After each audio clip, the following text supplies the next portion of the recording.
Michaela. Oh, yeah, we're recording as well, just so everyone knows. And we'll be joined, start first of all with Michaela Collard from the University of Nottingham. So Michaela, whenever you're ready, over to you. Thanks, Adam. So I will try to keep it to 2 minutes and not summarize too much what I put in the video presentation.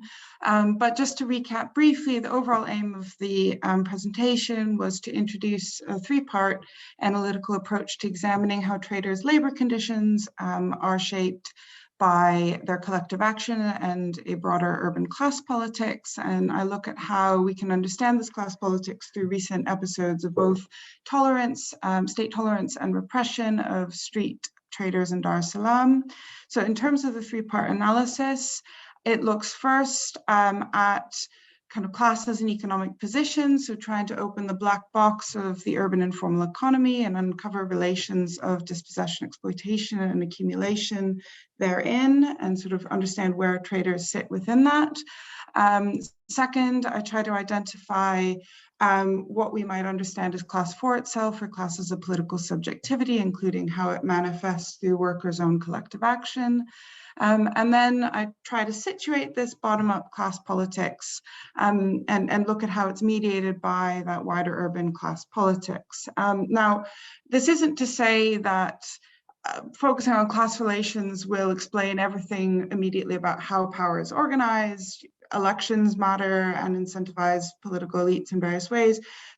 And I point to that as one example in the paper. The point here, though, is to highlight how, there are dimensions of contestation which we can easily miss out if we don't look at class and appreciate, for instance, in the Tanzanian context, how elite sort of class divisions enabled a kind of cross-class alliance between a president more willing to tolerate and seek legitimacy from in this case, street traders, than he might have otherwise done in another context. Now, other reasons for focusing on class that I don't really emphasize as much in the paper are the value of centering it as a relational concept. So rather than thinking in terms of a sort of more or less cohesive array of elites on one level and various more atomized or disparate groups of informal workers,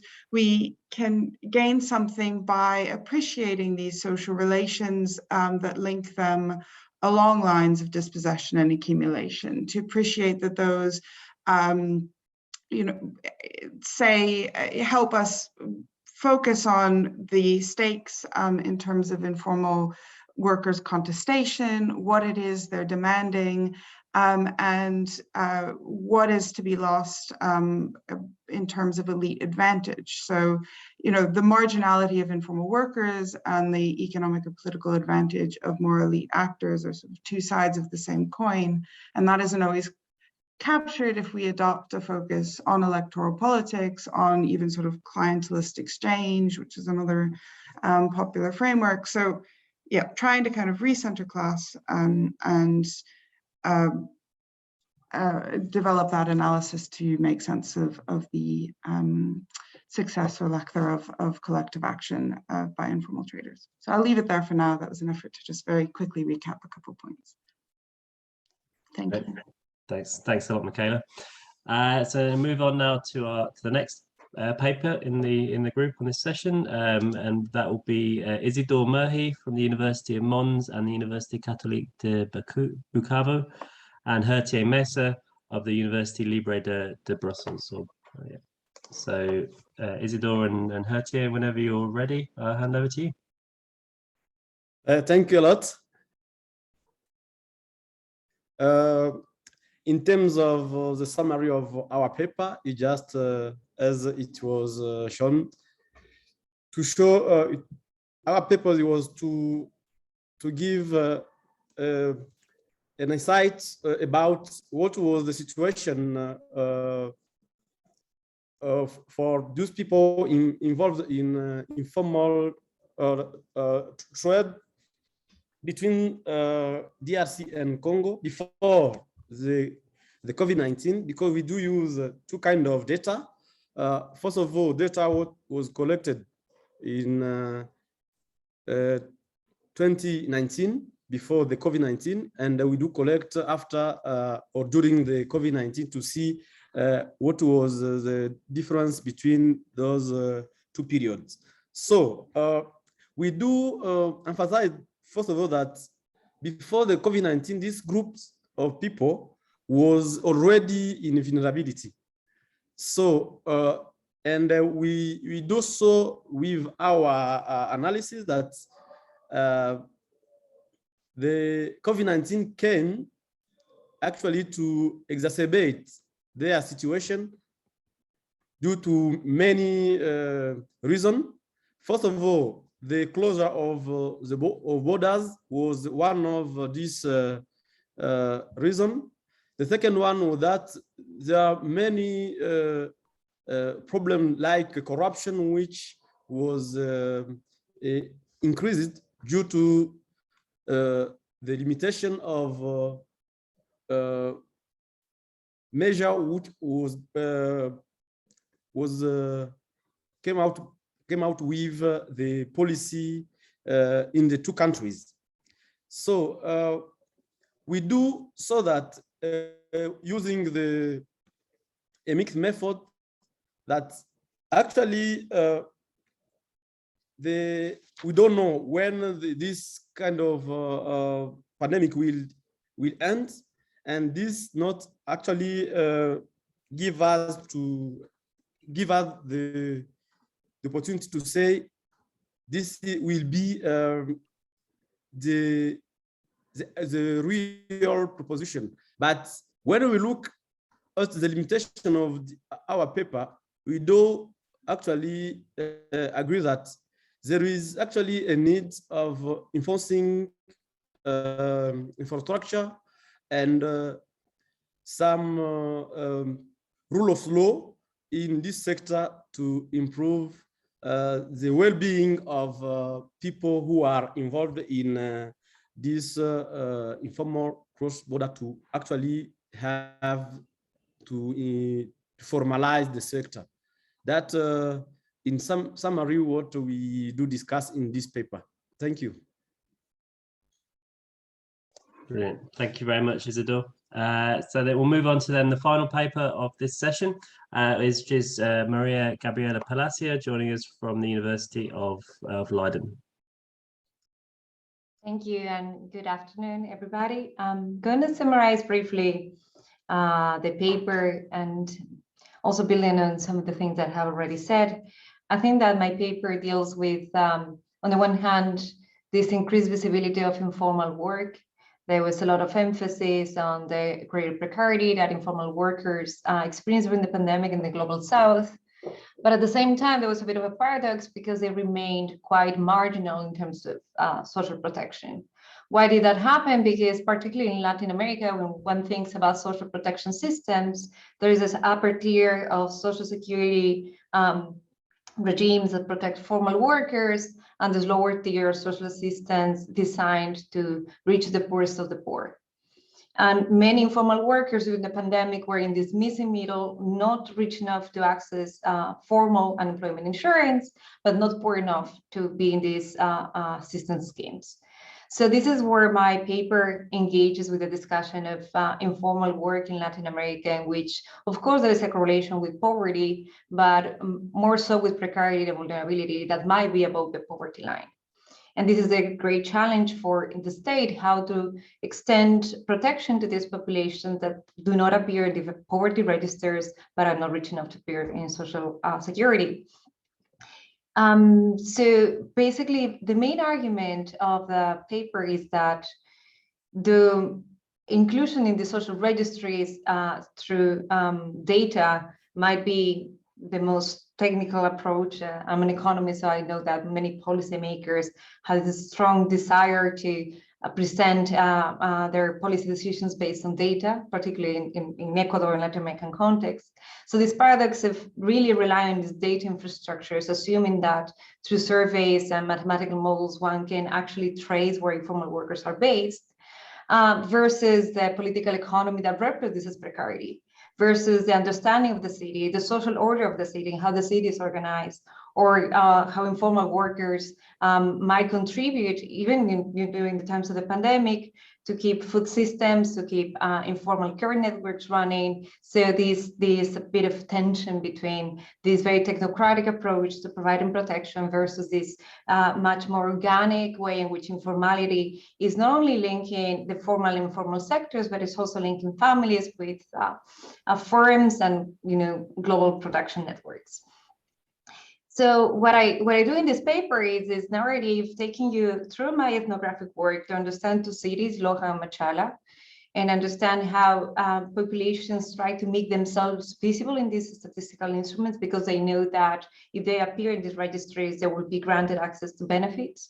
And how during the pandemic, those populations that had been surveyed about 5 years ago, of course, had moved, had to change location, occupation. So reaching informal workers was a major headache for the state, leading to what the title of my contribution, falling through the cracks. So they do not appear in the statistics, and they're very hard to reach. The government makes a tremendous effort using data to locate informal workers, using this idea of informality as tax evasion. So if people are registering this address, but they don't show up in tax systems or social security registries, they're therefore informal and need support. But there's a lot of discussion, probably we can get into that later, how that also might lead to type 1 or 2 errors of inclusion and exclusion. So altogether, the paper is just a contribution to look more critically at these very targeted social protection schemes, because they fail to fully understand the complexity of informal employment. And in a context of post-pandemic scenario, we have to think about systems that allow us to see informal workers and protect them in case of pandemics or other risks. I'll leave it there, and we have time for discussion. Brilliant, thank you very much, Maria. So yeah, let's move on then to questions, discussion, comments from either other members of the panel or from the wider audience. Feel free to raise virtual hands. Oh, Ephraim and Valeria went both at the same time, so I don't know who wants to go first. I'll let you choose. Ephraim, your mic's off, so away you go. I'll hand over to you first of all. Thank you, Adam. My question goes to the last two presenters. In a way, it's very connected, and COVID is the picture in their discussion. So we understand COVID adds another layer of complexity to the already struggling, informal sector in the different contexts that you have presented. But I was more interested to understand how are they organized themselves in terms of finding a coping mechanism of survivals. Do you observe some strategies that informal workers adopt as an individual and also collectively, to organize themselves and to challenge for a change of status quo, or are they in their own box as an island in themselves? Thank you. Thanks, Ephraim. Should we take Valeria's question as well and then go back to the panel as a whole to address these? Yes. I have comments and a question for Maria Gabriela and Michaela. So the comment is that what I see is from the papers of our last session and this session is that no matter how much effort states or governments do in order to formalize informality will never be completely eradicated. There's going to be something around it. And it could be around, the issues that Maria Gabriela was raising in terms of data infrastructure, but also it can be related with the paper by Isidore and Heritier around the problems of trying to tax exports in the border between Rwanda and the DRC. So I think so these are two clear examples where informality will never be eradicated. So there needs to be a way of just acknowledging it and try to deal with it as part of the broader picture. So that's just a comment. The question I have for Maria Gabriela is if you could tell us more, and perhaps this is related with Ephraim's question, about the organizing of informal workers. I think in one part of the paper you uploaded, initially you were saying that domestic workers were not taken into account in the consultation process. So what was the reaction of those workers that were well invisibilized by the process? And then the other question is for Michaela, and it's related to your point that you raised about class. So how, and perhaps this is also related to the comment that Melanie raised during my presentation on how are you incorporating space in your analysis. So in particular, class and space would be very important. So is it the clashes between the elite and vendors and how does this type of clash is reconfiguring the city? I don't know if you could say something more about it. Thanks, Valeria. And if there's nothing else, I'm just going to quickly tag on a question for Isidore and Hertier, and then we'll go back to the panel. Isidore and Hertier, Isidore, in your presentation and as well in the material you uploaded, you mentioned that there's no need for apologies if I've misunderstood this slightly, but you mentioned no need for formal regulation of this into cross-border trade. I just wondered if you could elaborate a bit on that, on what is being done to, I don't know, for want of a better word, to kind of manage those relations of trade outside of the formal regulation, to distribute income from those to ensure kind of patterns of shared benefits and so on. I just wondered if you could just elaborate a little bit on what underpins that conclusion of your paper. So yeah, we'll go back to the panel in the order then. So I'll go to Michaela, then to Isidore, and then to Maria. So yeah, Michaela.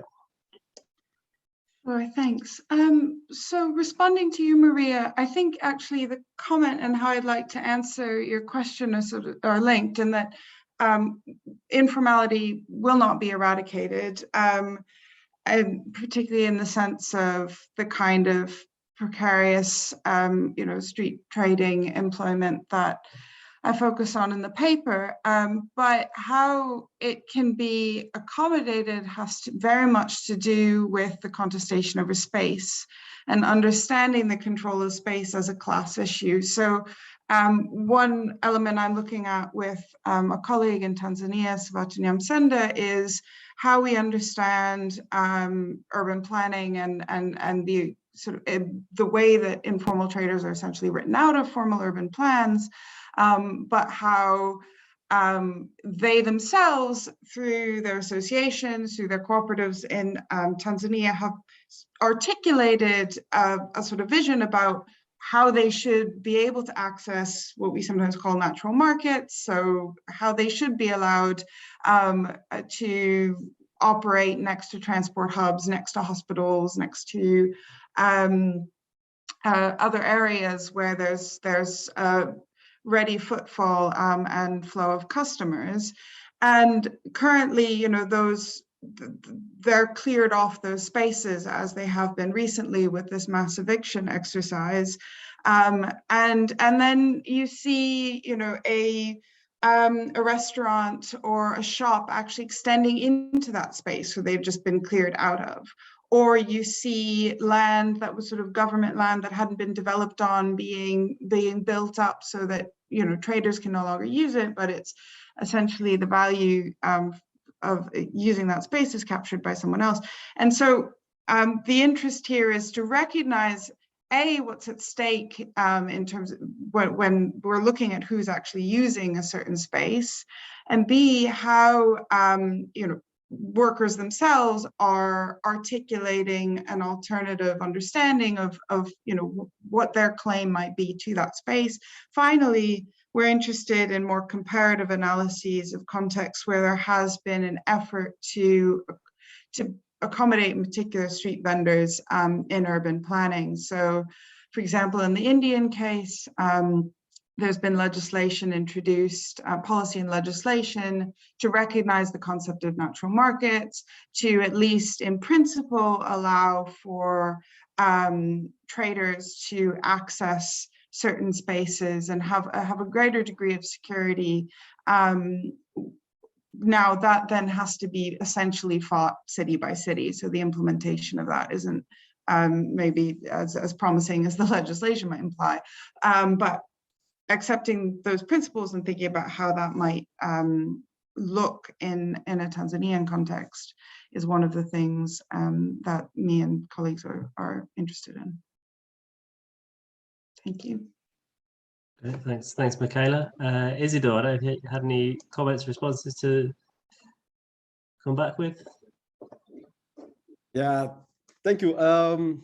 Actually, as our colleague did arguments, what I can say about the regulation, it's actually there are some efforts which are made in trying to formalize this sector, but actually it is not true that this informality will end one day, but we have the possibility to decrease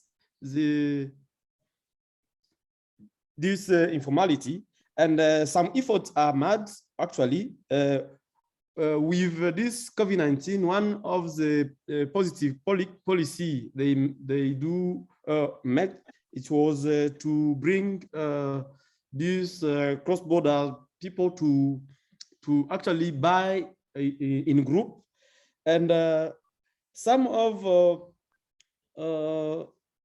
policy which needs actually to be put in place is to try to train those state agents to understand how they have to manage with people who are crossing the border. Also, to limit the time documents take when some people want to have state documents. Sometimes you see it take longer before having this kind of paper. Also, the transaction costs and are sometimes hidden, and we do not have actually the clear amounts for having these kind of documents. So regulation needs actually to be enforced to actually well understand where is the real problem. But because the real problem is not only to formalize the sector, because you have to adopt the regulation, but in the future we need to deeply understand what is actually the real point. And also we do agree that we can end or diminish the vulnerability of these people if some of our recommendations are observed. That is a comment I can make about what you did. I do actually agree with some of the comments, and there are some particularity with developing countries according to cross-border and related to this informality and the vulnerability of people involved in this activity.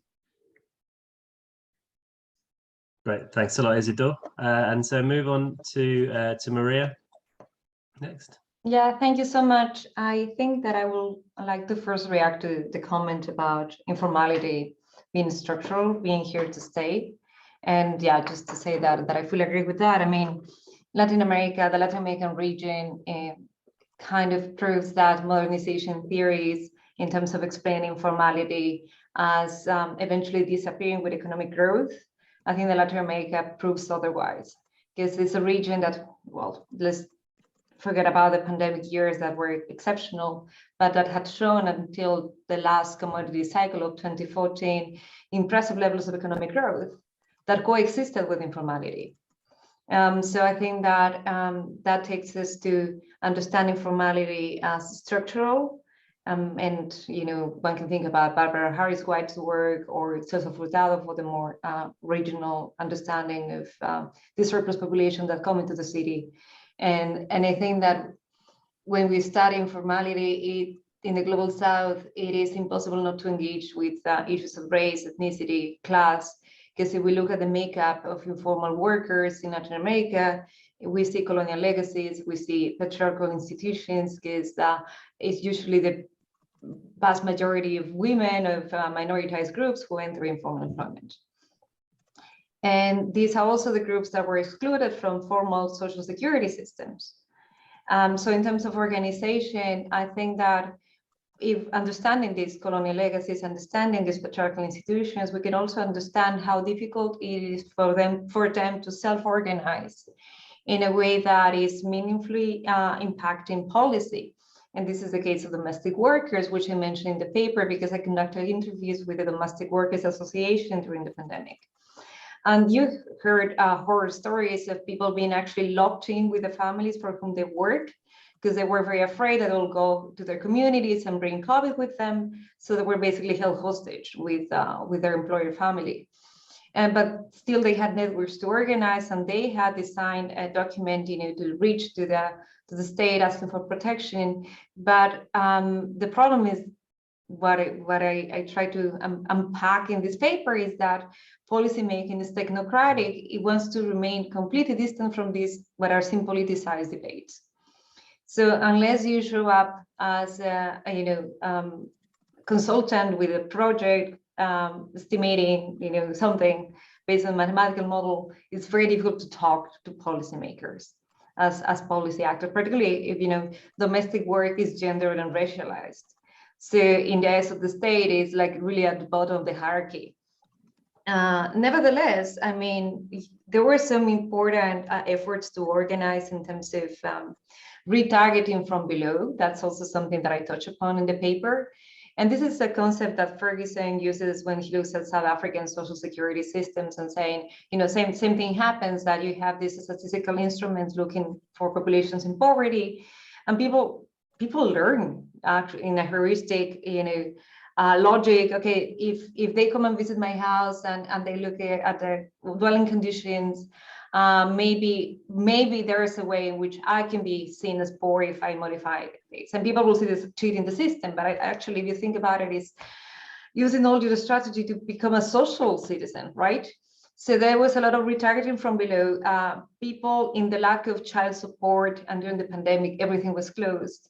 It was very important that there were some mistakes of inclusion, because people managed to divide a whole family into 5 nuclear families that could pull together some of the income. I'm just giving a random example, not exactly work with those numbers, but just to give you an understanding of how people at the bottom find ways in which they can navigate the bureaucratic structures of the system and reaccommodate the social order of informality into the very abstract, linear way of thinking of policymakers.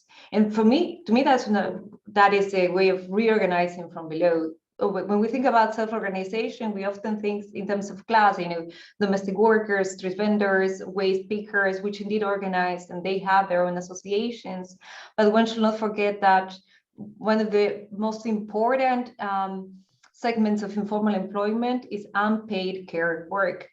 And they also organize in some ways in the family system.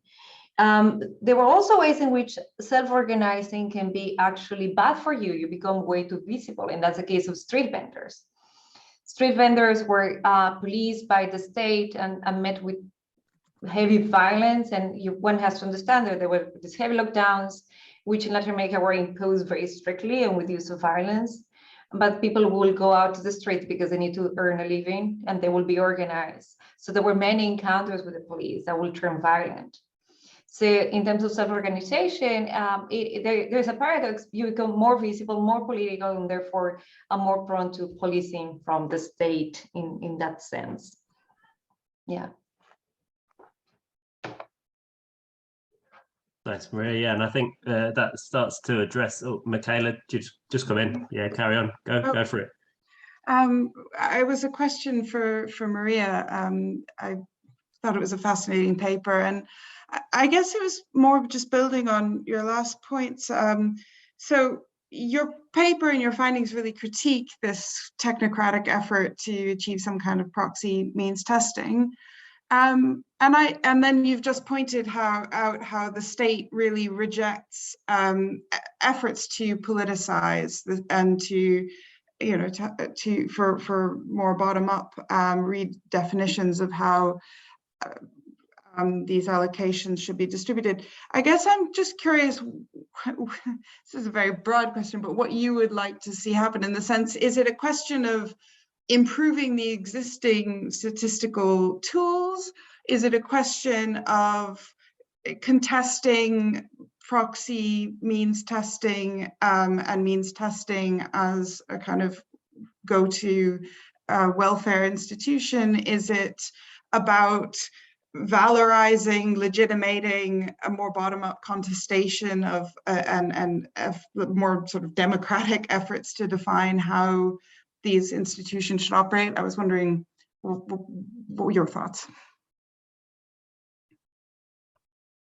Should I just answer? Or yeah, thank you. That I was afraid of that question, right? Because that's the logical step after what I presented.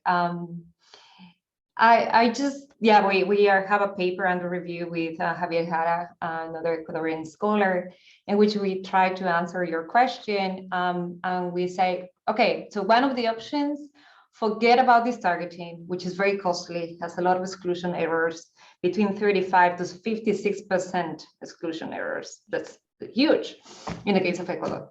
So let's forget about all that. Also, it's stigmatizing. People don't like to be divided poor and poor. So let's bet for universal basic income.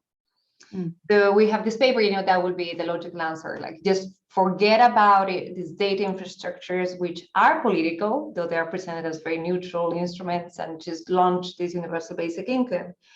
But then again, you get into the discussions. First of all, how to finance this, because we are talking about financing UBI in a context that struggles to provide social protection as it is. So, okay, then you start thinking, well, you're going to claw back some of the benefits via taxes, income tax, value-added tax, people will increase consumption, and ideally also social security contributions. You want to make these an incentive to formalize employment, and instead of using, because that's my concern about UBI, is usually presented as a means to forget about social security. And say, you know, that's the way to go, just give cash to people and we forget about these outdated social security regimes, which actually, will throw the baby out with the bathwater and all the class struggles to have these welfare systems. So in this paper, we say what if percentage of that income is used to subsidize the social security regime.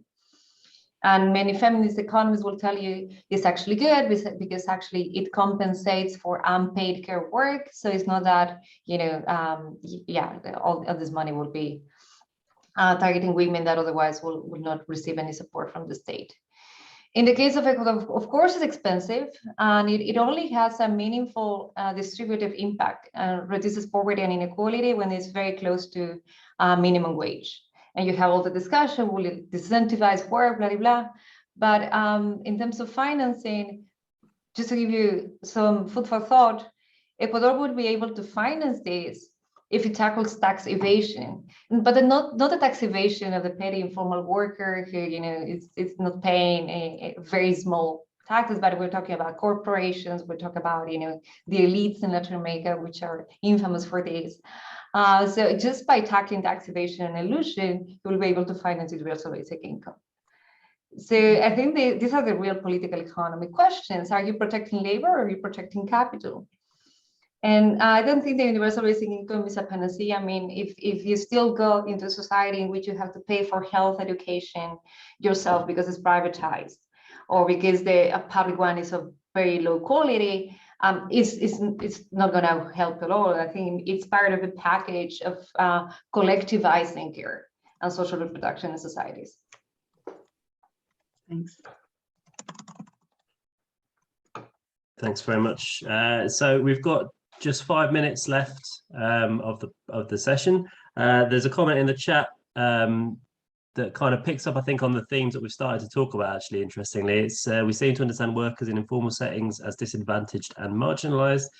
That understanding is correct in a number of respects. However, often workers in informal settings are also very innovative and introduce products and processes which are focused on problem solving, strength and resilience of local communities, and potentially scale up. I don't know if any of the panelists want to kind of chip in on their experience from their own work.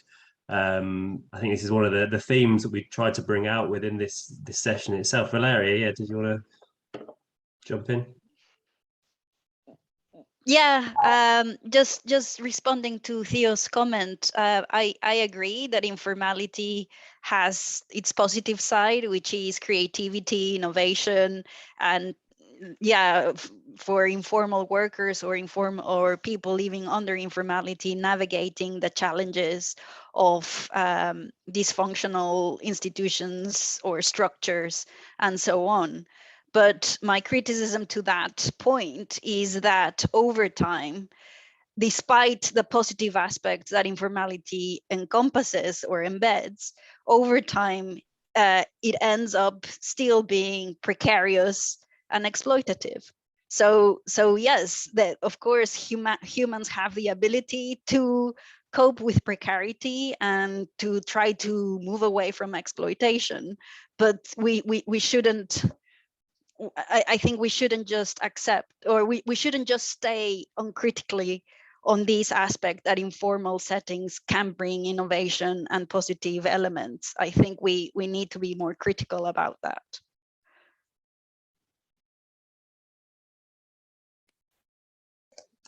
Thanks, Valeria.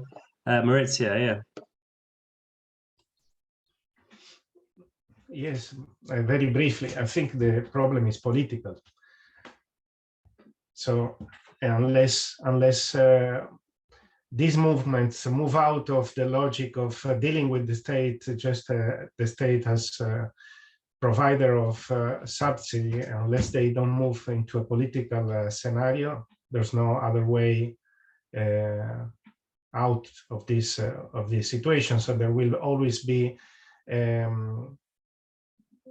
ways in which the states can take advantage of the capacity of people to self-manage and to self-help and to get out of precariousness and etc. But it's a very sort of vicious circle. But we will then need to move to a different kind of analysis. Exactly because informal workers are able to take action that's a positive side, and of course it's the history of the workers' movements in general.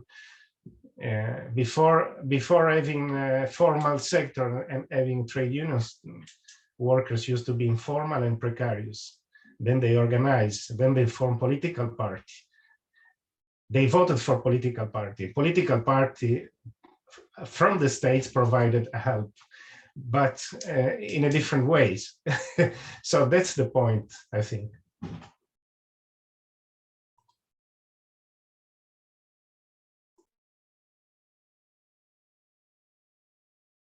Sorry, I thought I'd unmute myself. Thanks a lot, Maurizio. Maria, did you want to jump in on that as well? Yeah, I guess I actually forgot to mention last bit of my answer, which tackles this question too, and builds on Maurice's point about contestation and the importance of the polity and politics.